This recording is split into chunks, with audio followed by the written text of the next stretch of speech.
good, guys? I'm here with my guy Kai Parham. Kai literally does everything. Dude's an actor, designs clothes, makes videos, and most importantly, like, I just love like the person you are. Man, thanks. And yeah, bro, I'm I super appreciate it. yeah, super stoked to have you. But so you were raised in Chicago. Wrong. Wrong? Yeah, so Tell me. man, honestly, I am like a nomad at heart because so my dad coaches college basketball, and because Where of at? that, he's at DePaul now. Okay. Yeah, It's big so time. he's at DePaul, and my whole life I moved around. The most time I ever spent though was in Central Illinois, so that Champaign, Chicago, Bloomington area. I lived between those three places, and then even before that, I was in Minnesota as a child, like young child, and Chicago before then. So my home base is Chicago, so I mean that's where all my family is. But I couldn't really wholeheartedly claim it. But that's when I go home, that's where I go. For sure. I feel you. Yeah. So from I'm just to say the Midwest. Yeah. Does yeah, that work? there you go. We'll Yeah. sell at the Midwest. Okay. Sure. So recently you were featured as a co-star on a Netflix show. What was that called again? Colin in Black and White. And how was that? Man,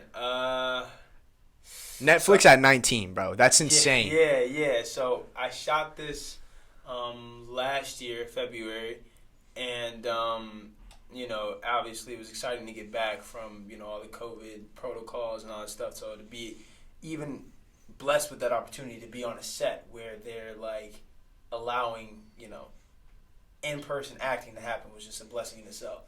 But it just it was an amazing experience. I got to see really how things moved, what was expected of the actors, the lead actors, and it really just made me really it made me more into it, I guess you could say. Right. And how'd you like get that part, or how'd you did you apply for it? So I'm blessed to have an agency in LA, KMR Talent, and through them they send me auditions and roles that are fitting. So I got this audition. At the time I was in a school festival, doing some more theatrical stuff. And I auditioned, and they hit me back about 2 days after the audition. And yeah, I head to LA and shot for about 2 weeks. Did you always want to be an actor? Absolutely. I think, when you're a kid, a lot of things come to mind when you want, like, what you want to do. But I just feel like entertaining has always been just in my blood, in my psyche, even before I knew that's what I wanted to do. Does that make sense? Right. So it's always been something that's been very natural before it became like passionate. I got you. How would you define success for you in Kai's terms?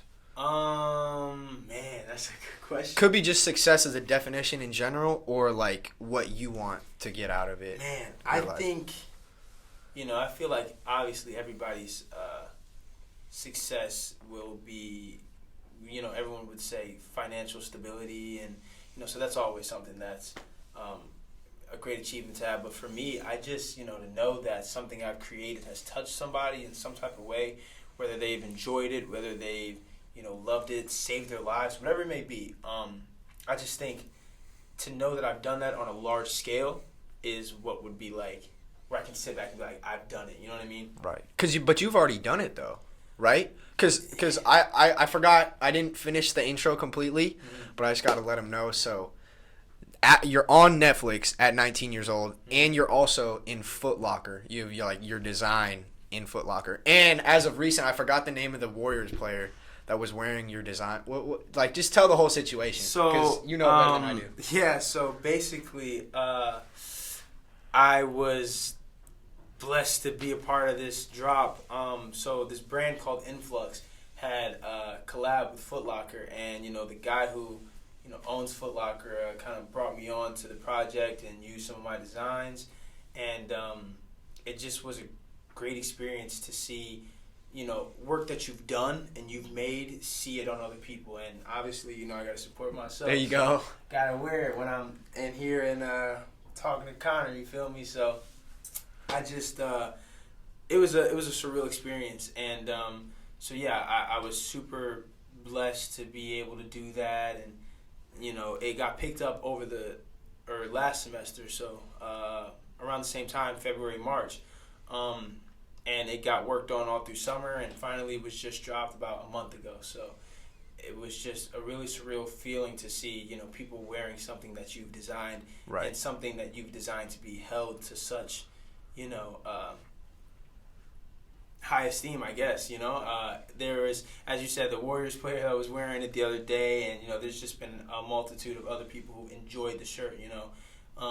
I was talking to a friend, and I was explaining that it hits different to see something that you've made in stores and on people's bodies, and then as I'm going to the store, I saw somebody walk out with the shirt on. No way. Yeah, and that was just a moment that really clicked for me, and it just was like, man, like it almost brought me to tears, because it was like, damn, people work very hard for those things, you know what I mean? And not to say that I'm not deserving, or not to say that I didn't work hard for it, but it's like man, it just to sit back and be like, yo, you did that, and to genuinely pat yourself on the back, like, good job, Yeah. So it just, it's all been a great experience, but I just feel like there's levels to it, right. And I feel like you said, I am kind of already doing it, but I just want more. You know what I mean? I want to be able to really say that I've just really inspired some people, Damn, that's deep, bro. Yeah. That's deep. Yeah.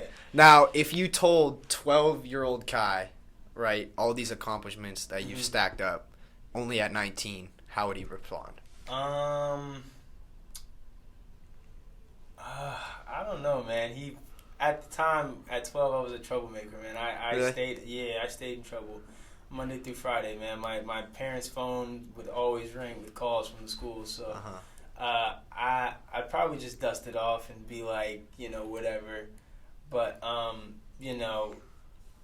just even now thinking about it, it's still kind of like, it's hard to believe some stuff.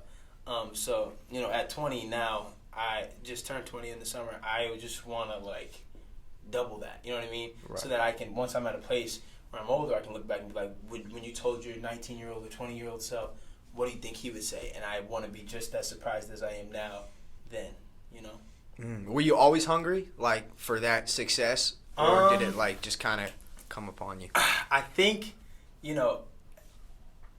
being the younger brother, so my older brother is very talented as well. I just come from really a family of talent, honestly, not to like toot my own horn, but my family is all great at something, you know what I mean? Right.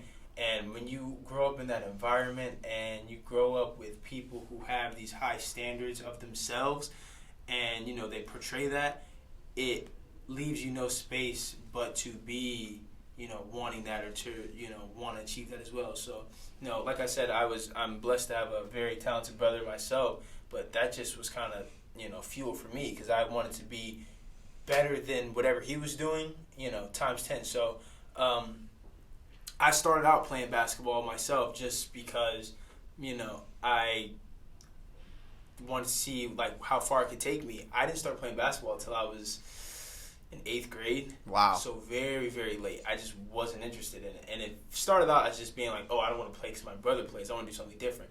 But then when I kind of turned to it, I realized that, it was fun for me, and I just, being able to play my brother and like the competition and stuff, just that aspect really made me even play longer than I thought I would. So genuinely, just to bring it back full circle, it's truly just been in my psyche to just be hungry for accomplishments, period, whatever they may be. Now, how long, like, were you on your basketball journey? And then at, like, what point did you say, okay, I don't want to do this anymore, I want to do acting? And when you chose to do so, like, how was that transition of not being part of a team? Because you were basically on it your whole life. Yeah. Through high school and beyond. Yeah, so talk about that. So, starting late, you learn things late. So 8th grade to about my sophomore year of high school, I just was not the best at basketball, and it's a lot of standards that you have to live up to when your brother's playing basketball and playing college basketball, and your dad's at a D1 college coach, college school, coaching. And, that just makes you want to live up to those things, you know what I mean? And so I was playing catch up for the first kind of like 3 years of my basketball experience, and then I started getting more bearings around my junior year and senior year, and that's when I became way more confident in myself than what I had been in the past. And truly, so I came to Concordia and I walked on my freshman year, and it was truly just to see if I could, just to see like where my skill level was at and if I could possibly do that. And I joke with people and say that the best acting gig I've ever had was acting like a basketball player, because I truly just for the longest I just wasn't into basketball, and it didn't do anything for me. And when you just challenge yourself, or when you just try stuff, you never really know until you try it. So I really enjoyed it, and it was great. But freshman year, COVID 2019, and as I'm at home, I just was like, I can't do both. Like, I would get out of practice here and take a train to LA to go try and audition, and then come back later that night for 7 a.m. class the next morning and do it all over again, Monday through Friday. So it just, it was a great experience that, I'm blessed to say that I did, because there's people I know that would love to play college basketball. Right. And so it truly just came down to, like, what is it that I want to do for the rest of my life? What is it that is going to push me closer to a goal now? Because my original goal had been met. I just wanted to see if I could do it, if I can compete, if I could, you know what I mean? And once I kind of got that, I felt like, I had proven to myself what I need to prove. And at that point, I'm out of my house, so I don't feel like I have to live up to, coach is something, blah, blah, blah. Or I was, not really glued to my brother like that, so I didn't really feel like I had to play because he was playing or anything like that. So at that point, it was just purely for me. And when I realized, okay, I've played enough for me now, I just was like acting. And, after I stopped with that, opportunities just started to come, and I found myself more, focused. Because when you're split focused, 50-50, something falls off. For sure. So when I had the ability to really like hone in on that one thing, some doors just started to open up to me, How'd you know exactly that you didn't want to hoop anymore? Like, was it something in your heart was telling you, or was it, okay, I know for sure I don't want to play basketball anymore, I want to act? So, like, don't get me wrong, I still love the game. I play pickup literally every day. Right. Kai's a hooper, dude. Kai's a hooper. We played first day of school. Yeah, that was fun. So I still play, as you know, but it just kind of, it felt like it was just a difference, and when I was doing one or the other. So donkey work, grueling work is grueling work. Nobody likes to run laps. Nobody likes to sprint. Nobody likes to learn lines. Nobody likes to do blocking. You like to perform. You like to play the games. You like to be on the stage, right? And for me, the difference was I would be in practice and be like, man, like, when is it going to end, Right. And I would play. When I would play, it would be fine. But, when I'm sitting, watching drills, waiting for my turn to, run laps and stuff, I'd be like, golly, like, this is a lot, Right. And I like the game of basketball, but I didn't love it. I love acting. I love performing. I love entertaining. Because even when I am learning my lines or am sitting through the long 6 to 8 hour rehearsals and trying to figure out, my blocking and what my character feels, all the grueling stuff of acting, I still felt, a sense of, like, let's get this work, you know what I mean? Right. So it just was a truly different feeling between the two of them. And, it was like, okay, this is great, but this is amazing, you know? You talked about, like, competing in basketball. How, like, smooth of a transition was it to compete in acting? Like, it's a different game, but like the same mindset. Same mindset. So, like, in what ways does the word competing stick out to you in the sense of acting? For me, it's still, it's all still the same thing, Yeah. You're trying to push yourself to be the best person that you can be for whatever opportunity may come. You practice that same move over and over and over again. And, when you're reading lines, when you're auditioning, you're practicing those same moves over and over and over again that you've done in the mirror. You've rehearsed with other people. You've practiced hour after hour, So it's the same type of thing. Performing and, basketball is just like, it boils down to who's going to show up and who's not going to. So either you're going to perform or you're not. When you're on the big stage, either you're going to be there or you're not. Either you're going to be present or you're not. Either you're going to score or you're not. So for me, it wasn't really a hard transition. I just sometimes have to find myself like wheeling back the competition because I'm like, okay, this is not about me being better than you. You know what I mean? Like I can find myself to be sometimes like too competitive. You know. Mm. So.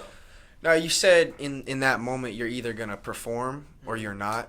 So we'll circle back into like every brilliant thing and how you got to that, but like let's just go straight into it. So actually just give a brief summary to everyone who's listening what Every Brilliant Thing was about and what you had to do. Every Brilliant Thing is a one-man show that I was blessed to do at Concordia. It is a informative piece. It is a comedic piece.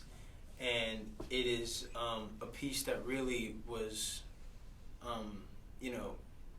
put together through the school at a perfect time. So the content of the piece is about suicide and, how to deal with that. And it follows a narrator who talks about his life from a kid to an adult dealing with his suicidal mother. And as I mentioned, it's a comedy, and there's nothing funny about that, but it just is this great line and balance of information and entertainment that, make up the show. So it was a great experience, and, like I said, I got the opportunity to maybe touch some people's hearts in that moment, but, still let them know that this is a very real thing that people deal with, day in and day out. For real. Like I was there. I saw the whole thing, and it was incredible. Honestly, genuinely incredible. Like what was it? An hour long? Yeah. More. It was probably more, right? It was an hour and some change, man. Like hour and 15 maybe. Now it's funny because everyone who was there, they see 1 hour. Mm-hmm. Talk about all the preparation that went into it, and I remember like seeing you last year. Yeah. Like you were working on your lines outside in the amphitheater. Yeah. And you're like, yeah, I'm doing a show in like whatever, 4 months, 5 months. Yeah. And it's like, that's insane, dude. Yeah, man. So what was that work like? We were doing 6 to 8 hour days over summer. So we'd come in, knock it out, and I'd go home and read through my lines again. And it just was truly a challenge, just because I've never done anything like that before in my life. I've never done a one-man show. And I just think, the pressure was a great amount of pressure, just because it was like, at the end of the day, if it goes wrong, I have nobody to blame but myself. So the amount of discipline that had to go into that show, for me to feel free on the stage was like, something that I hadn't had to tap into. You know what I mean? Right. And granted, if I could do it again, there were some things I would do differently, and I would probably, make my minor, changes. But, through the preparation, I felt like all 6 shows that we had weekend to weekend went as good as they could have, with our preparation. Yeah, it was ridiculous, because you could just see how rehearsed that was, and I was like just blown away, because I literally called my parents. I was like, yo, this show that I went to was crazy, because you had to memorize all those lines, you had those numbers. So tell them a little bit about the numbers that you had. So for the show to work, there has to be an audience, and there has to be audience participation. And that's because there is a list of numbers that are numbered from 1 to, I think the last number is 999,999. Mm-hmm. And I pass out those numbers to the audience, and I call out the numbers as I'm doing the play. So, one line may be 256,257, and once I call that number, the person in the audience says the corresponding note card. And, that was something that was very tough to try and learn every single number and make sure I got them on beat and got them right. And, again, an element I've never dealt with before in my life. Yeah, that was insane. Like, how did you even deal with the pressure of just being like, okay, this is all on me? Like, if I mess up, this all on me. So even in the summer, were you like thinking about that? Yeah, absolutely. I felt like it was a very defining moment, because when you don't do something for a long time, and you're not proving to yourself, self-doubt comes in and self-sabotage comes in. So up until that point, I hadn't done anything, on stage to that magnitude. I had done a one act the semester before that, but that was only one act, so not even 30 minutes. So, when you really have that time to prove to yourself and, really show yourself like, oh, like this is who you are, this is what you can do. It's just truly a great feeling to have. So for me, it was just like, either you're gonna do it or you're not, and this is gonna decide if you're who you think you are, and if you're not. So every rehearsal, that's in the back of my mind, but it was just like, look, the more scared you are, the more worried you are, you're proving to yourself that you're not what you are. You know what I mean? Shit, that's deep. That's deep. You know what I'm saying? So that's it's deep. like, it kind of was like, and I keep saying this every time I talk about this show, that it's the biggest competition is yourself. The biggest competition is yourself. So through the show, yes, I'm trying to learn lines and blocking and all that stuff, but I'm also fighting self-sabotage. I'm in my own way. I don't want to rehearse today. I don't want to do that. I don't want to do. You know what I mean? You really are your best opponent. You are your true, like, you could be your biggest fan or your biggest enemy. You just have to, recognize when who's coming up to bat when the time comes. And what did those thoughts look like for you? Like, okay, so when was your first show on a Friday? It was a Friday night, right? Yeah. First one. So that whole week, I'm sure your mind's you're running through the thoughts. Man. So like, what is, because naturally everyone has negative thoughts. Like, no matter who you are, they're always going to come up. It's just how you deal with them. Yeah. So what were, I guess, an example of some thoughts that you had, and how did you deal with those? Man, I was I was worried that I would forget my lines. I was worried that I wouldn't have a full house. I was worried that, I put all this work in and perform for my friends, and my friends and family would see me and be like, hey, maybe acting's not what we need to do. You know what I mean? I was thinking all the worst things, and and I truly was just in my own way. So, Monday to Thursday, I was, really giving myself the hard, like, truths, just because, you want to tell yourself that, you know what I mean, before anyone else can. Prepare yourself to be let down. But, Friday came around and I was like, now is your chance. Either you're who you think you are or you're not. Either you're going to perform or you're not. So it just boiled down to, like, what are you going to do? So I kind of let everything go and just, I just did it. You know what I mean? And when you're passionate about something and you're doing something you're passionate about, it's almost like, I think the word, I could be wrong, but I think it's like astral projection. Like, my opening night felt like I watched the show from the audience. Does that make sense? Wow. So I performed, but like, and I was there obviously, but I just felt like I was watching myself perform, watching myself, like feeling, surprised at how well I was doing, or feeling surprised that, I wasn't doing any of the things that I had mentally prepared myself to fail, and I wasn't doing all the things that I had mentally prepared myself to go wrong with, and I just, it just was a crazy experience, like, truly. Damn, dude, that's insane. Mm-hmm. Like, what was that moment like? So, you're in center stage. It was at 7:30, right? Mm-hmm. 7:30, spotlight turns on. If you can remember, what was like your thoughts? I'm telling you, I really just let go, and like, not to be cliche, but like let go and let God, because like I knew, what work I had put into it. I knew the time I had put into it, and I told myself that I was like, look, you either you think you've got the talent or you don't, but now you have to see if you do. So truly, when the lights come on and I start speaking, I just felt like I took a back seat and just let my body do what it had worked on, for the last 2 months. And I just, like, I don't even know how to explain it, man. It's like I'm performing, and then the lights go to black and all the claps, and then I get back into my body. I'm like, oh my God, that was great. You know what I mean? Right. Does that make sense? Like, I kind of snap out of it. Mm-hmm. Like, not to be like, oh, like an alter ego or like a Sasha Fierce or anything like that, but it just truly felt like I was watching myself perform. Mm-hmm. And I don't know if it was out of, nervousness or, extraordinary circumstances. I'm in a round of a theater. Never did that before, so eyes are on you at all times. Like, I don't know. Maybe, I don't know. But I just know that it was an experience that, is it's different for everybody. Mm-hmm. And just for me, it just felt like I was enjoying the show with you all. Right. That's awesome, man. What's your ultimate dream for, like, just I guess just your life and acting as a whole? For my life, I want to be able, I want to be as versatile as possible. I want to be able to be recognized for, obviously the things I'm good at. But I want to be able to not be pigeonholed to one thing.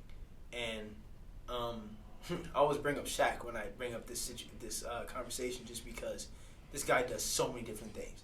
He was an actor, he was an NBA All-Star, he was a chef, he's a doctor, he's a blah, blah, blah, whatever it may be, a DJ, all these things, right?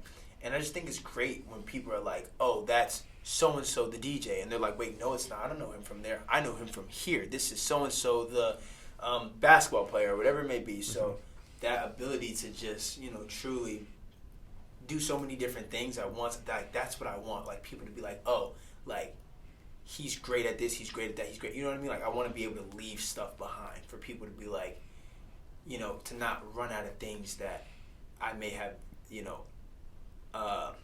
what's the word? I may have not empowered them, but not influence. I just said it earlier. Encourage them or whatever. Right. But truly, just to be like, to leave things behind that are like really thought provoking. So I feel like that's my overall goal. Period, is just to be as versatile as possible. But for acting, I think it would be, series regular or a blockbuster movie. I feel like that's very general stuff. But I just want to be recognized as one of the greats of acting. People that are like, oh, you have to see this movie, or this is a decade-defining movie, like things like that. You know what I mean? Like, I want to be able. I want to be a part of that, just because I know in my heart that is who I am, and I think that's who I will be. Yeah. You feel me? Dude, I 100% believe it too. Bro, that show, like, I just keep thinking back to it. I was like, this dude really had a monologue by himself. Obviously, that's what a monologue is, but it was like, you're up there by yourself for 60 minutes, and the confidence you displayed was like, it was mind-boggling, dude. Man, thank you. Like, it was so cool to just be a whole part of that and see you just do your thing. That's like, it was like the ultimate flow. Like, I was getting chills, man. Really That was that. dope. But we're gonna finish with the Thru It All 3. So just like 3 questions at the end.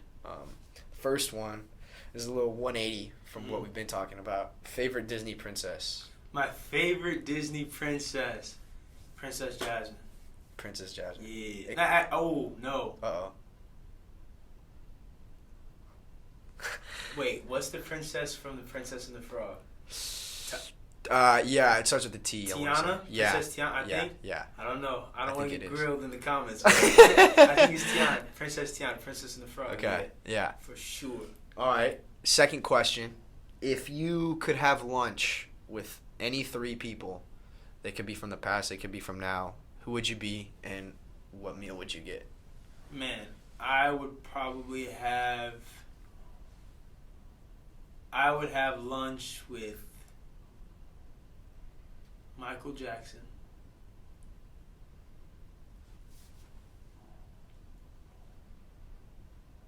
Malcolm X,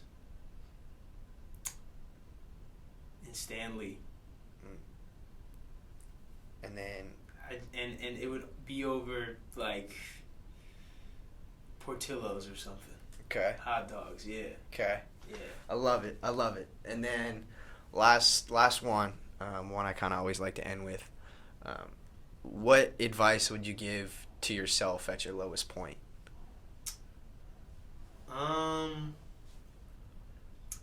If I could talk to myself at my lowest point, I would genuinely tell him to feel it now, but remember, who you are. Remember where you're from.